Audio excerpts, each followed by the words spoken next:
The following Let's Play has been rated for mature audiences only. Any attempts to break the game are for entertainment value only. However, if any typos happen to be found, Hello everyone! Welcome back to this game.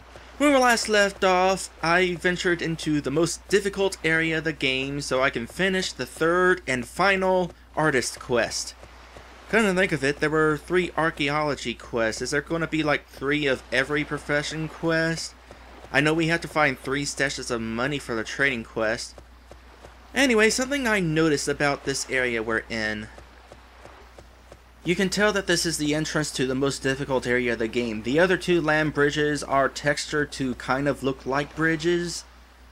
But this is just some narrow piece of land that barely connects you to the more difficult area. That was probably the intent too. And there goes the thing that prevents me from hitting random encounters. I made it get back to here without getting into one though. You know, I'm kinda curious about something. Now, according to this, I have 26 int points. If I had to guess, that's how many monsters I've killed so far, because I haven't traded in any int points since I started battling out here. So, one thing I wonder, you level up after every 10 monsters you kill. Does that number reset completely to 0 after a fight? Or is any leftover amount kept for the next level? Easy way to find that out. Let's go ahead and actually fight a couple things and we'll find out at what point we level up.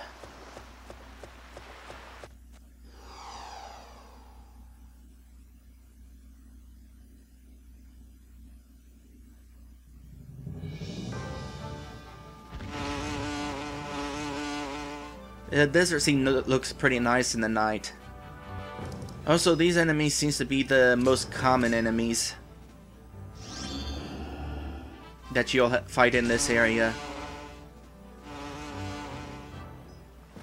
Alright, we're at 29 int points now, which means if the extra monster count is carried over, I should be able to kill a single enemy and level up.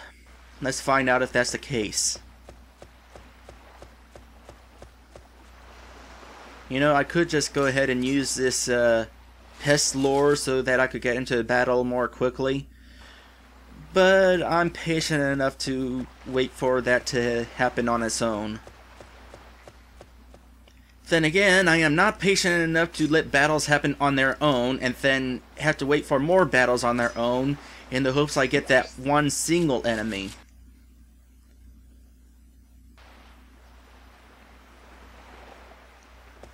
Interesting, the pest lore icon looks like beef jerky. Or maybe not beef jerky, more like just meat. We'll just say meat. It's probably better off not being super specific in this case. I just want the spider. Can I have just the spider? Alright, just kill the spider. So if all things go well, I should be able to level up just from this Odysseus ring. Might have been worth hunting down that spider. Now is this a level up? Yep. Alright, so you're keeping track of how many monsters I kill properly. So we got a couple things to check. First off, we got a level up. So let's go ahead and check the level up. No new attacks for Zoe. None for her. He now knows Detoxify, which cures poison for free. I like this guy. Now he needs a healing spell for free. HP healing, that is. So what sort of stats do we got now? We're coming on along.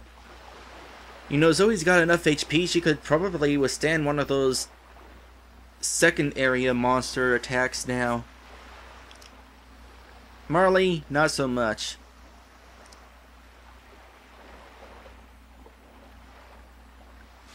Alright, so what about that item we just got? The Odysseus ring. Let's see, strength up by 40, defense up 40, and luck up 10. Can't remember what luck does. I think it has something to do with critical hits. Well, who can equip it? Not her. Not her. He can. More importantly, what about Hobbs? Nope. So do I want to keep Seymour? He's got free attacks. I'll hold on to the Odysseus ring for the time being. What about these shields? I might have to... Which of those shields is better? We got that shield and we got that shield. You keep them. Eventually I'll trade somebody in anyway. In that case, I might as well go ahead and just do this. Here, hold this. Somebody will equip it eventually. Now, this will be a waste of money, but I'm curious. What happens if you use the Intimidator while the Pest Lore is in effect?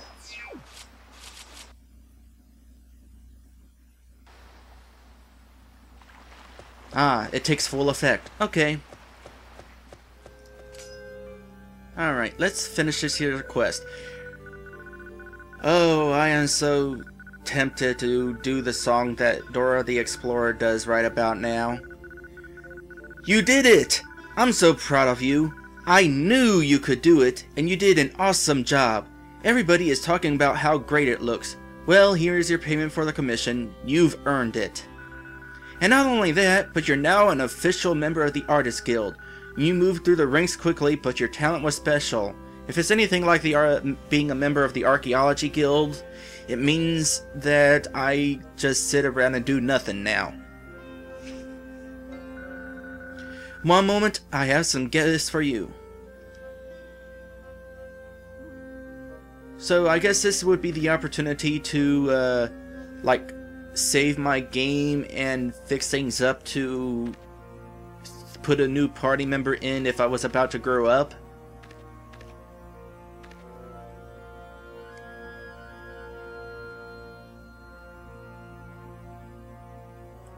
Actually, I should check something. Not that, but my inventory.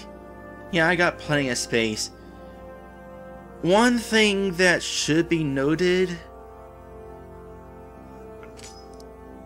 I remember once, when I was playing a Ronin story, that I was given a new item, but my inventory was full, so I didn't actually get the new item, and I had to do the thing all over again with some extra inventory space. I don't know what caused that, because...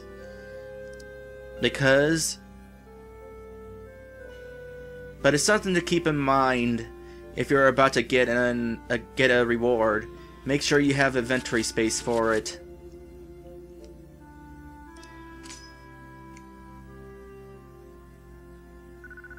Award rank 3. Is that like the highest rank? I assume like bronze, silver, and gold. Is there a bronze, silver, and gold statue?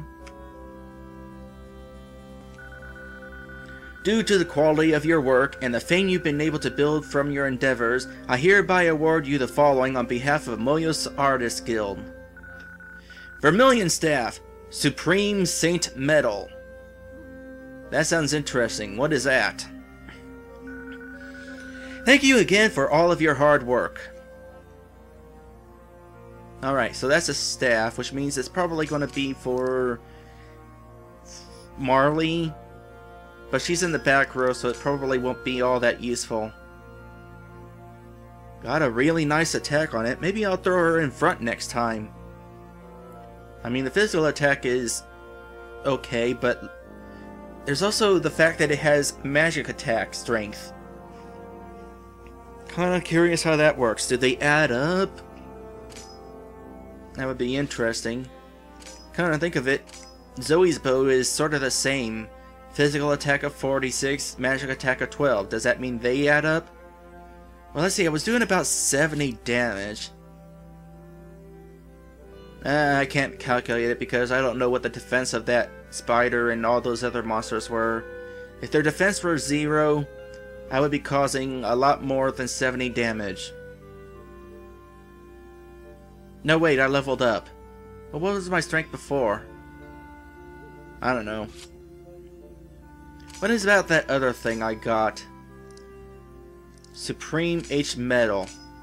It's too bad you didn't try to get description in, even if it was a bit of a pain, because, you know, I'd like to know what this does without having to come to you to ask about it.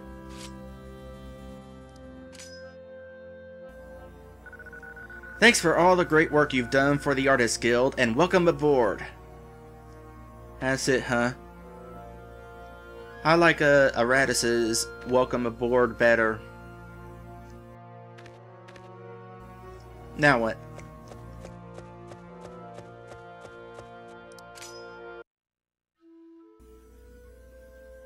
And then for a moment there I couldn't move because there was an event checking whether I had grown up or not. Alright, so that means I have a second trophy now. Moyo's Artist Guild Award. Is this trophy different color? It looks less fancy. No, it's the same color. Could I have gotten a different trophy had I not done as well? Is it possible to not do as well in the artist quest? Well, I suppose since I got the Supreme Art Tools and I also had the Good Art Tools, that might have had an effect on my final ranking. I would assume that the rankings are just for bragging rights. Kinda curious, is my dad going to say something different now that I finished another quest? Nope. By the way, I haven't really mentioned this in this Let's Play so far, but the final goal of this game does actually have a goal. We got all these optional quests and you get to decide what you want to do, but the ultimate goal is to become a jack of all trades, or in my case, a Jill of all trades. Ultimate goal is to pretty much finish all of the jobs. In which case, personal preference, what sort of job do you want to have in this game, doesn't really matter in the long run, although you can at least choose what order you take them. So far, I finished the archaeology quest and the artist quest. I think next time I'm going to go to something completely new. I am going to start my life as a musician. That should be interesting. Kind of curious how that's going to work. Am I actually going to have like some music changes? Tell you what, one of my staff at my house is interested in playing music or listening to music, so that might be one of the first places I go to, or maybe not. I wonder. That place is completely optional. Do I have to unlock the mansion if I become a musician? Is it a requirement? Also, something just occurred to me. I have 30 int points. Is that enough for me to buy some new furniture? This is probably going to kick my video over the limit for the length of an episode. Have to split it somewhere. Oh well, had to do it before. What was I gonna... oh yeah. Buy decorations. Will you exchange 25 int points for the ancient urn to decorate your home? Knowing my viewers, I bet some of you have already read that before I read that. No. Alright, so you don't get great customization for your house. You basically are forced to use buy different things as they come along. Alright then. Very good. By virtue of the municipality of Moyos, I cannot believe I pronounced that correctly on the first try, I hereby grant you this treasure in return for your services to the community. Here is one exquisite ancient urn.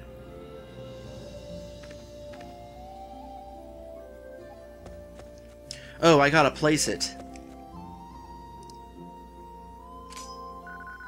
Ah, I see you've acquired a lovely urn. Would you like for me to display that for you? Now, where is it? Also, what's my int points looking like now? I'm down to 5. Now, let's take a look around. Let's not get stuck on the post. There we go. So if I talk to this, I don't get the option to remove it. By putting that there, do I screw myself over for not putting something else there?